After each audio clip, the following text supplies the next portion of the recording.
What did you say to the people who came up to you after the election talking about he's not actually going to do that? Because they have to hold me back. That would be a hold me back situation, and I can't even fight.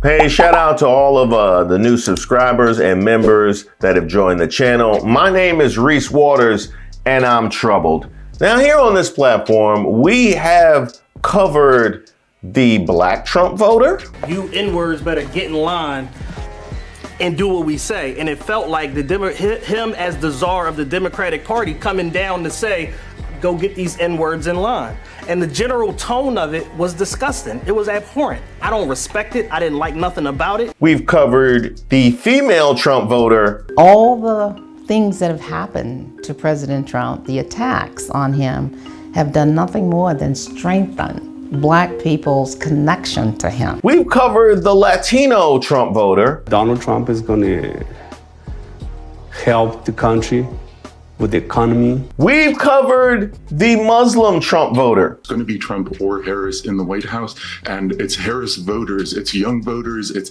Black voters, anti-war voters all across our country who are going to be the coalition that hopefully pressures the next administration to break from the policy of sending unconditional weapons and funding to the Israeli military. And so that is where I'm making my personal decision. But here we have something new.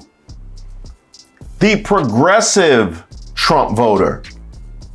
Yeah, the squad Trump voter. This all started with a TikTok from AOC. As a matter of fact, let's do this right now. If you voted for Donald Trump and me, or if you voted for Donald Trump and voted Democratic down ballot, I would really love to hear from you. Now, this is absolutely wild. This is absolutely wild. Because here's the thing.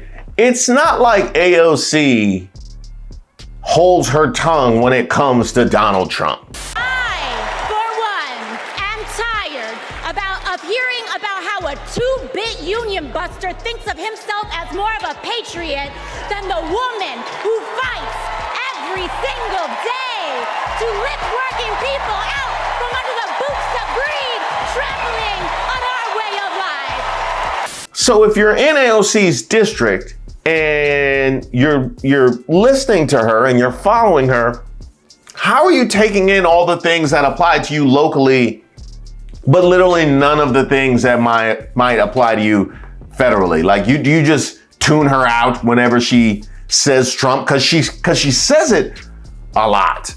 Now, I also know that AOC, these are all people that are in her district. And these are people that voted for her, so she can't drag them. But I can. If you voted for Donald Trump and voted Democratic down ballot, I would really love to hear from you. This is not a place of judgment. I'm not gonna put your stuff on blast or anything like that or dunk on it. That's genuinely not the intent here. I actually want to learn from you. I want to hear what you were thinking, and I just want to hear from you. So if you did that, I don't even know if anybody like that is even watching this right now, but if you are, please fill out our little Q&A here and just tell me what your thought process was.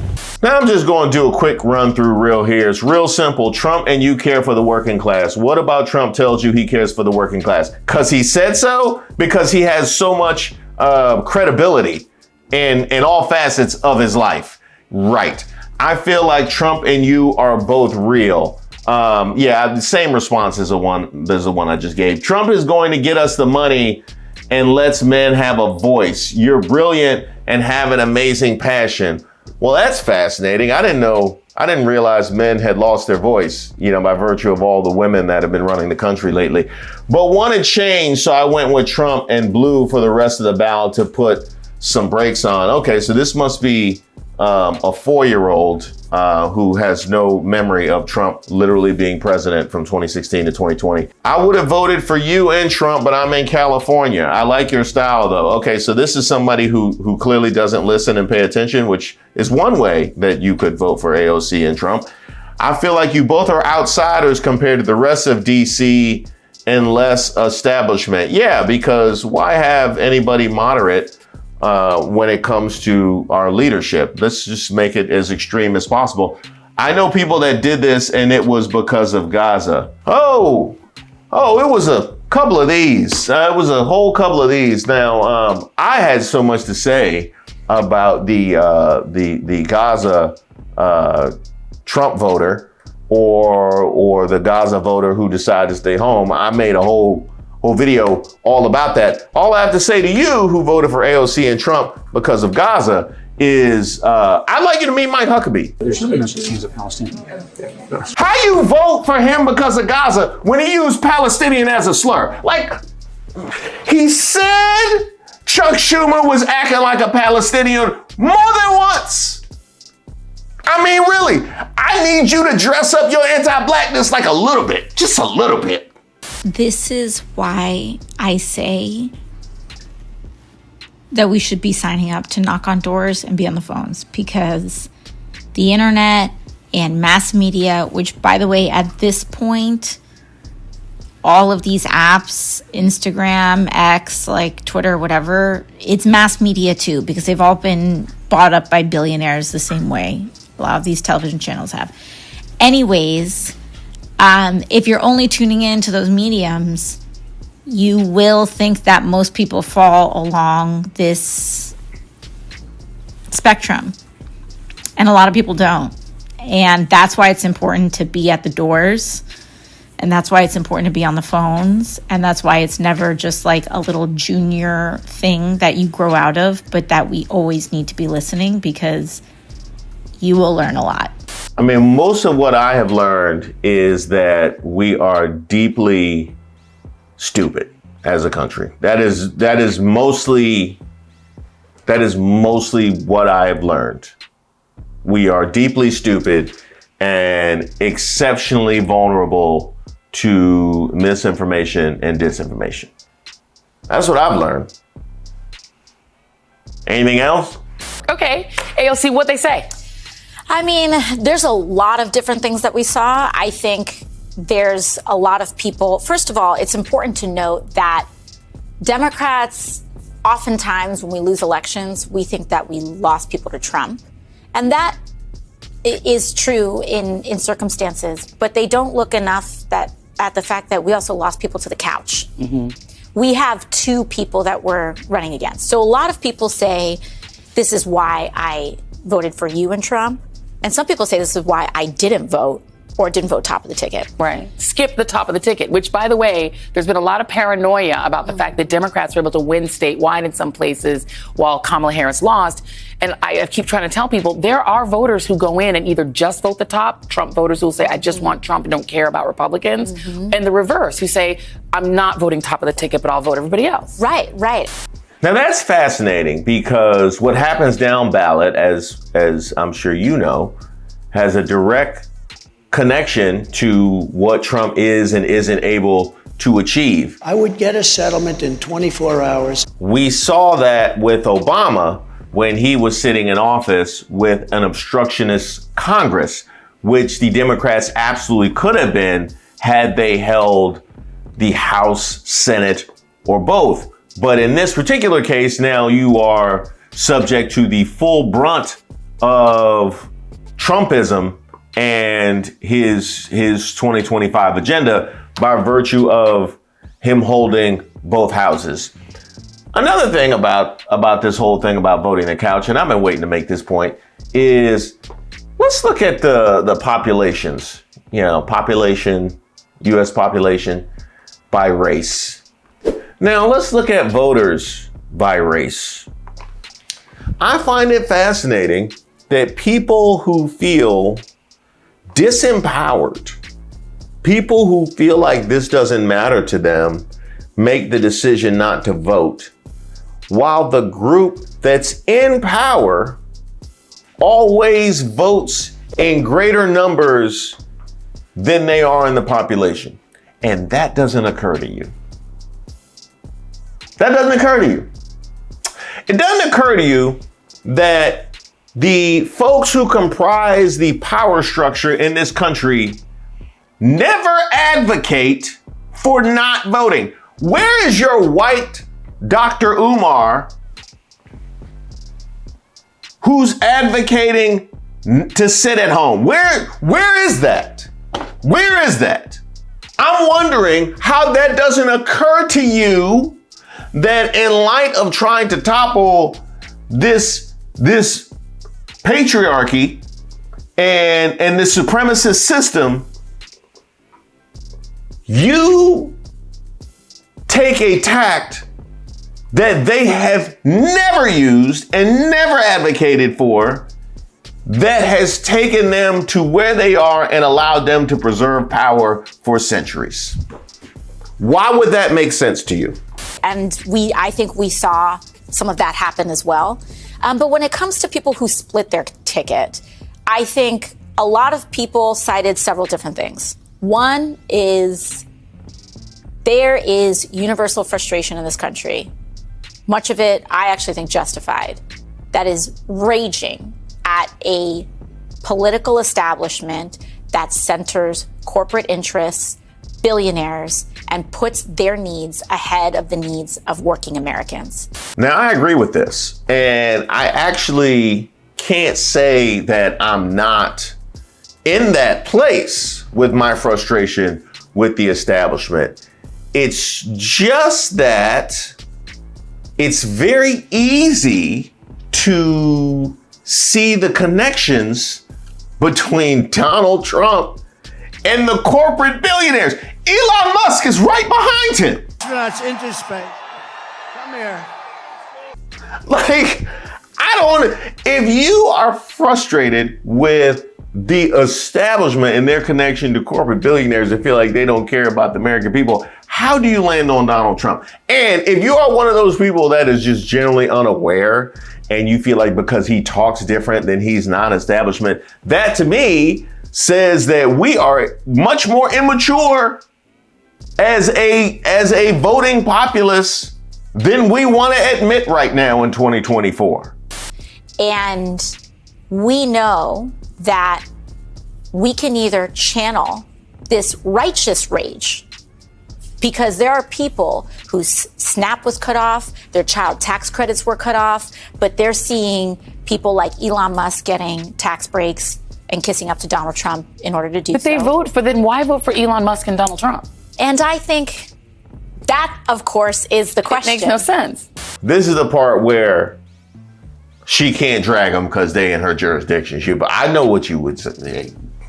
Come on, AOC. Come on. We know you better than that. And I think we're still in a process of going through the data. It's important to say that. Yes. And I actually think that it's important to say that the people who are rushing to say, let me give you my grand theory of what's going on right now. The problem is you went too woke. Sorry, Kamala Harris was running with Liz Cheney at her side. She wasn't going quote unquote woke. We know what that means. Joy Reid, we know what that means. And by the way, I know that you have brought this up, Joy Reid. And it's this idea of I want to be with the side that's waving the biggest flag. I want to fit in. And there is a huge element, to be honest, of anti-blackness in a lot of this. I'm going to need you to acknowledge it, AOC. Yeah. I'm going to need you to acknowledge it. If we had an election on November 5th and November 6th, you've got an answer. Right. Don't listen to those people. I agreed. Do not listen to those people. Cosign. So I want to say that we should all have the humility of saying this is an ongoing learning process. However, there is something to be said about it doesn't matter that he's lying. He's saying that I'm fighting for you. In all of this debate that people are talking about with this woke thing, right? Yeah. Oh my gosh, it's because we care about trans people and that's why. And by the way, only Donald Trump cared about trans people because he was the one running $130 million worth of ads. The Harris campaign said nothing about this issue. That's right. That's right. And listen, the ads, it's not to even deny the fact that these ads were effective in certain areas. What I think people are paying too much attention to is the first half of that ad, which says, Kamala Harris is for they, them. Everyone's focusing on that. They're not focusing on the second half of that ad, where he said, Donald Trump is for you. Yeah. Yeah. And Democrats very often in their messaging, they speak in terms and in concepts and not in the second person. I care about you. And political races are not about one candidate versus another candidate. Too often it gets pigeonholed like that. It is a race to convince a person about who cares about you more. Okay, I'm going to split the baby with you here, AOC. When it comes to the Democrats and their messaging, they are atrocious. They are absolutely atrocious. The fact that Donald Trump can jump on hurricane disinformation and spread it like wildfire before the federal government can get the actual information to the people so that they know the truth about what they are entitled to and feel some sense of security is wild. The fact that they could simultaneously attack you for being complicit in a genocide and anti-Semitic is wild. The fact that they can make this trans issue an issue when, as you mentioned, it wasn't brought up the entire campaign is wild. The Democrats get circles ran around them when it comes to messaging. There's no question about that. And something I've railed about and absolutely needs to be fixed. You can't complain about the Republicans playing dirty, but so long. That's the game. You either hold them accountable for it or enter the game. Sitting on the sidelines complaining got Congress and the White House looking like this.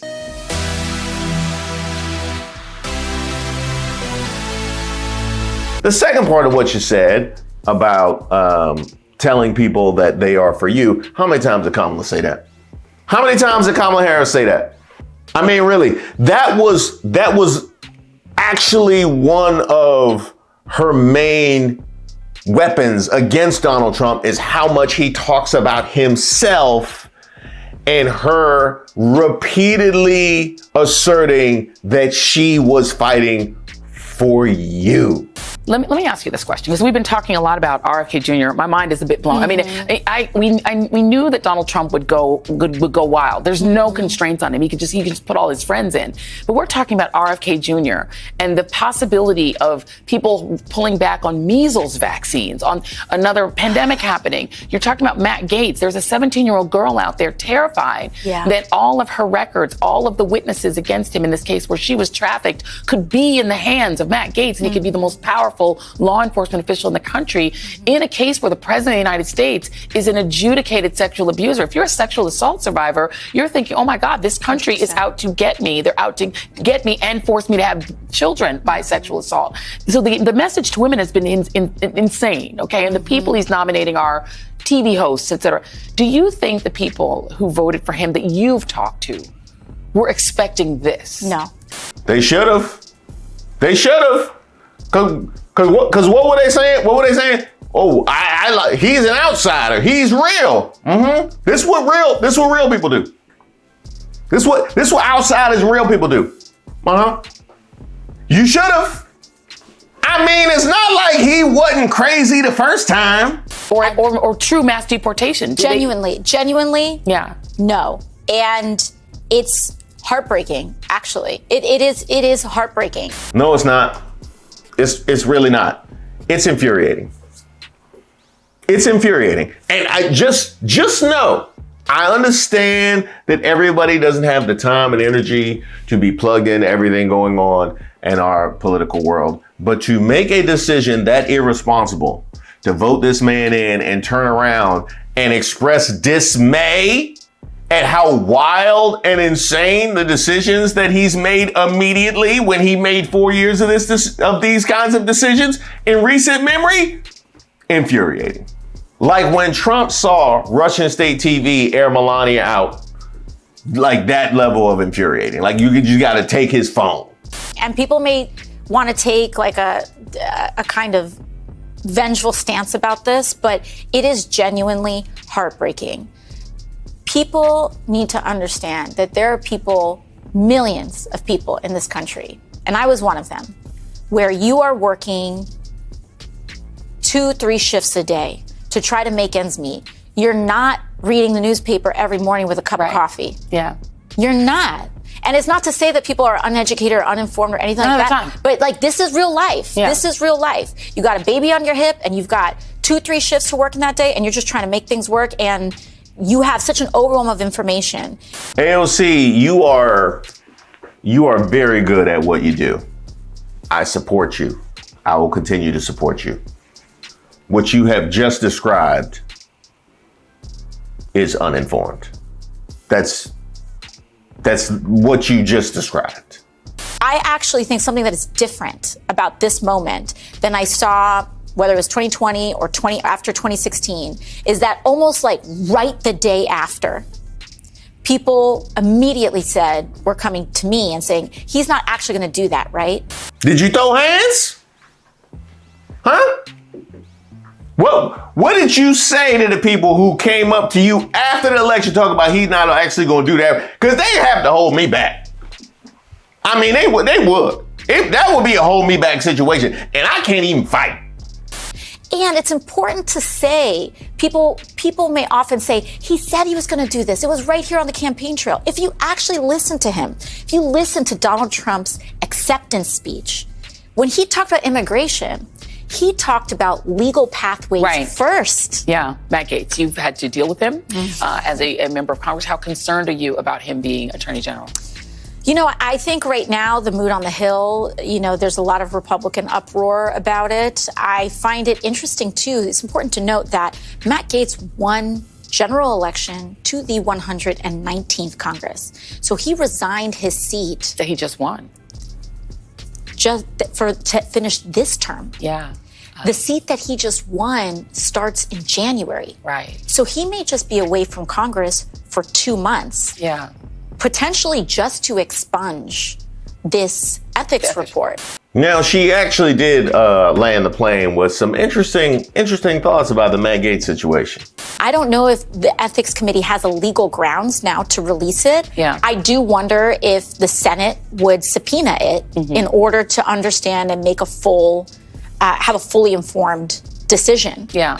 Similar to, I think, when you had Justice Kavanaugh with credible sexual assault allegations and there was an FBI report and that whole investigation is something else, a different matter. But the Senate, it was still relevant to a Senate confirmation hearing. And so I think that's an open question as to whether the Senate would subpoena it. I wonder if the Democratic Senate majority now would be able to do that as well. I don't know. These are open legal questions. But back to this issue at hand. I think my takeaway is I understood how easily misled the American voting populace was. There's no way to see the rampant lies spread on social media catch fire, even when checked and repeated or deleted or whatever the case may be. People still walk around with these things in their head. It's wild how easily misled we are as Americans. And in some respect, this was bound to happen at some point. Like, literally, with the advent of the internet, there were going to be bad actors that emerged that sought to use this free flow of information and the fact that you have the ability to say whatever you want to their own devices. And the worst possible outcome would be what we saw in 2024, and actually potentially earlier, where you're able to manipulate an entire election. This absolutely is a worst case scenario, but it is a reality. And it's something that we need to grapple with as Americans and certainly as progressives. That is for sure. The other thing that she brought up is how much time and energy people actually spend consuming politics. And the less it is, the less informed they are. And the easier it is for them to make decisions based on completely superficial things like him appearing real and not actually internalizing the reality of what real is and looks like when they're nominating RFK to be in charge of our health care.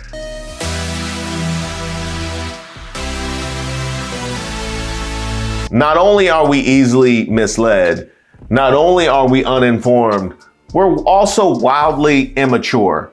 And those are things, given that he's seeking to eradicate the Department of Education, those are things that might be here for a while. Y'all gonna have to bring the messaging down, like way down. Matter of fact, I can send me some stuff. I'll run it by my daughter. Yeah, I can get some thoughts from a preschool class, and then I'll send you what they like.